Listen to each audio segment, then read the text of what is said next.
কালকে জানেন সারা রাত্রে কারেন্ট ছিল না বাড়িতে।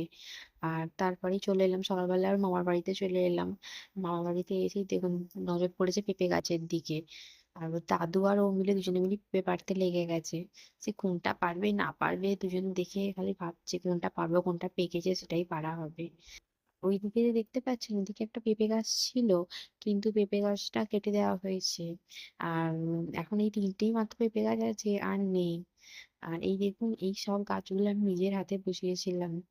ওইখানে যে অ্যালোভেরা গাছটা দেখতে পাচ্ছেন, এই অ্যালোভেরা গাছটা আমি বিয়ের আগে কত অ্যালোভেরা গাছে কত কিছু মাখতাম, কত এক্সপেরিমেন্টও করতাম, কিন্তু এখন আর হয়ে ওঠে না কিছুই। আর এই পেয়ারা গাছে দেখুন কত পেয়ারা হয়েছে। আমি তো ওখান থেকে একটা পেয়ারা প্রায় পেরেই নিয়েছিলাম। মানে মোটামুটি পেয়ারাগুলো হালকা হালকাই হয়েছে, এখনো পুরো ডাসানো হয়নি। আর দেখুন তোকে একটা পেঁপে কেটে দেওয়া হয়েছে, ও বসে বসে খাচ্ছে, আনন্দ করে। খেতে পারে না, ওই চিবিয়ে চিবিয়ে ফেলে দেবো, আর তবুও যেটুকু আর কি অভ্যেস হয় খাওয়ার, কারণ হাতে তো কিছু ধরা দেবে না হলে একদমই অভ্যেস হবে না। তারপরে দেখুন দাদু কোলে বসে কেমন লুঙ্গিতে বসে কেমন খেলছে।